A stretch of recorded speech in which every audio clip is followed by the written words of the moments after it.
Bonjour et bienvenue pour ce webinaire ClickSense à la découverte des mashups. Je suis Marie Laporterie, consultante Click pour Altiview, société de conseil et de services spécialisée en business intelligence et en pilotage de projet. Nous avons une équipe de consultants et de développeurs experts en décisionnel, analytics et data visualisation pour le management de la performance et la gestion de projet. Nous apportons des réponses aux besoins métiers tels que la banque assurance, la construction, la distribution automobile, la distribution professionnelle, le B2B, les collectivités et services publics, l'industrie et la chimie, les énergies nouvelles et les services.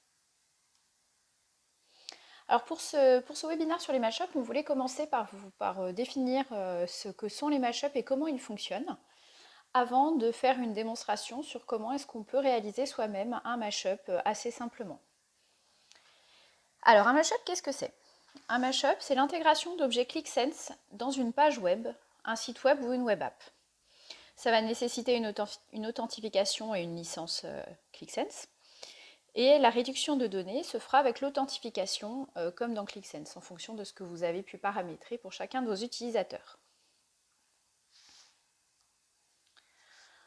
Alors voilà un premier exemple de mashup. Il s'agit des statistiques de la Coupe du Monde 2019 de rugby. Donc ce qui est intéressant de voir ici, c'est qu'on a une conception assez graphique, qui n'est pas forcément facile ou même possible à faire dans ClickSense. On a une photo, des KPIs qui sont installés dessus. On a une bande bleue là, qui correspond à un menu.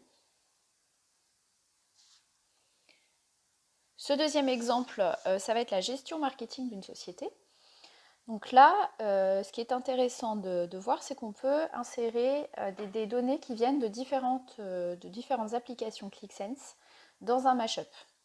Et également, dans un mashup, on peut avoir un menu sur la gauche, là, quand on voit Dashboard, Awareness, Pipeline, Engagement. C'est un menu qui va pouvoir se rétracter comme dans une application, comme dans un site internet ou une application.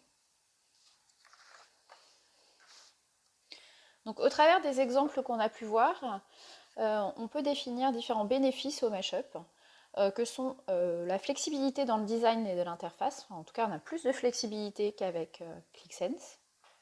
Donc, quand on parle de design, on va parler de couleurs, de grilles de conception, de placement des objets sur l'interface, mais également de fonctionnalités, car on peut avoir des fonctionnalités de trigger, de déclencheur, qui ne sont pas possibles dans ClickSense, mais qui sont possibles dans les mashups.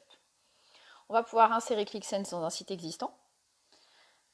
Si j'ai un portail, je vais pouvoir insérer ClickSense, des informations ClickSense dedans et utiliser les identifications de chacun pour relier à la licence ClickSense.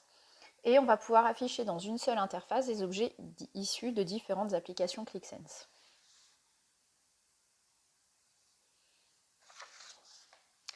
Donc une application ClickSense, c'est composé de quoi? C'est composé, pas une application ClickSense, un mashup. C'est composé de quoi? C'est composé d'une page HTML avec la structure de la page, les textes et les titres. C'est composé d'un script JavaScript qui va gérer la navigation et l'affichage des objets. Et c'est composé d'une feuille de style, une CSS, qui va gérer la présentation, la forme. Et évidemment, c'est composé d'une application ClickSense qui va pouvoir nous calculer les indicateurs et nous préparer les visualisations qu'on va pouvoir insérer dans la page. Mais rassurez-vous, tout ce qui est HTML, JavaScript et CSS, ça se génère tout seul avec ClickSense. Alors on va faire une petite démonstration qui va se dérouler à peu près en 3 étapes. On va d'abord se connecter au DevHub de ClickSense. Ensuite, on va choisir un template de présentation.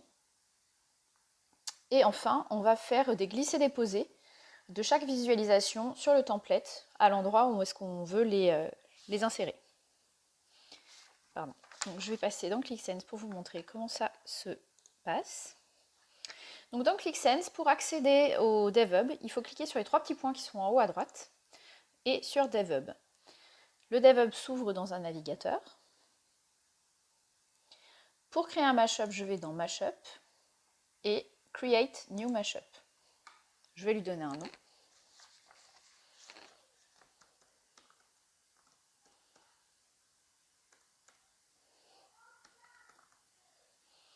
Et je vais choisir un template. Moi, j'ai choisi de prendre le Dart template pour créer mon mashup. Je clique sur Create and Edit et automatiquement, toutes les composantes dont je vous ai parlé tout à l'heure vont se générer dans les onglets qui sont en haut. Et ici, j'ai ma preview. Donc, je vais sélectionner l'application dont seront issus tous les chiffres et toutes les visualisations que je veux afficher. Donc là, c'est en haut à gauche. Et la liste des objets va se générer ici, à gauche. Donc du coup, maintenant, je vais pouvoir sélectionner ce que je vais afficher, ce que je vais vouloir mettre dans ma preview. Donc, ce que je vais vouloir mettre dans ma preview, donc là, j'ai repéré que j'ai 4 KPI que je peux insérer. Donc, j'ai choisi de mettre le chiffre d'affaires, la variation du chiffre d'affaires, la marge et le taux de marge. Donc voilà, j'ai déjà inséré mes 4 KPIs. Ensuite, je vais insérer mes graphiques. Donc je prends, c'est vraiment très simple, hein, glisser, déposer, différents graphiques que je veux afficher. Ici, l'évolution des ventes. Voilà. Voilà, donc là déjà j'ai fait une page. On va en faire une deuxième. Je vais faire une page sur les commerciaux avec une carte des magasins, les commandes par enseigne. Ah non, je suis pas sûre d'une page là. Hop. Les commandes par enseigne. Et on va mettre un tableau ici. Est-ce que c'est bon? Voilà. On pourrait remplir tous les emplacements libres, mais là on va s'en tenir là.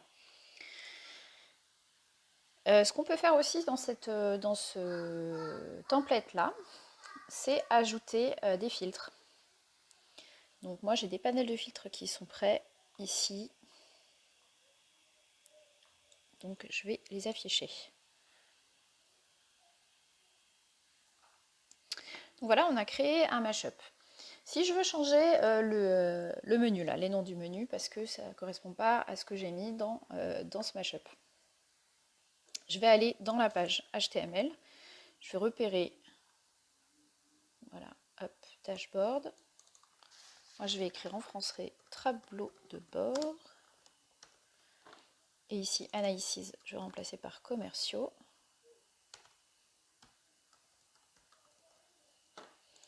Voilà, si j'enregistre la preview, hop, ça s'est changé.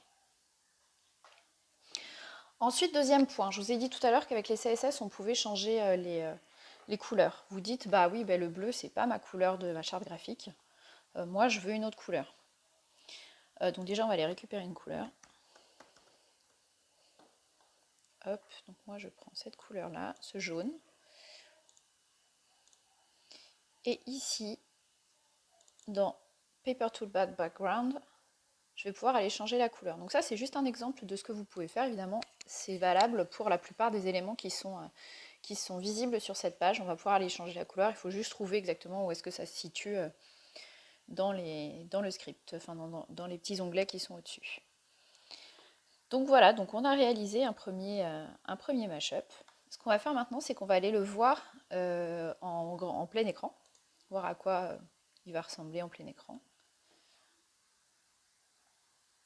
Il est là, donc View. Je clique droit, je fais View pour pouvoir le voir en plein écran.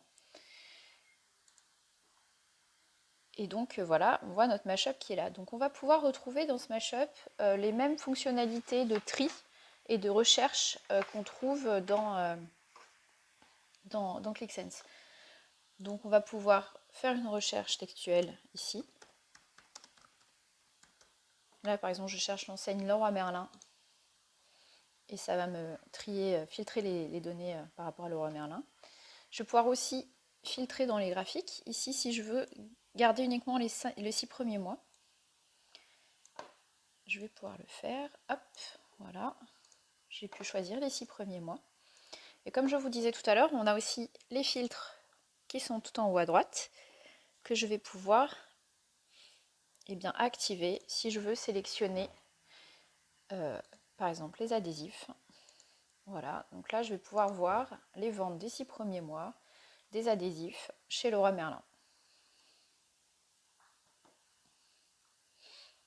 Donc voilà, cette présentation des mashups est maintenant terminée. On avait prévu de vous proposer une petite séance de questions-réponses à la fin de notre présentation, mais au vu des circonstances actuelles, ça ne sera pas possible. Donc ce qu'on vous propose, c'est de nous envoyer vos questions à l'adresse suivante info@altiview.fr et on se fera un plaisir d'y répondre dès qu'on pourra. Voilà, merci beaucoup de votre attention et puis prenez bien soin de vous.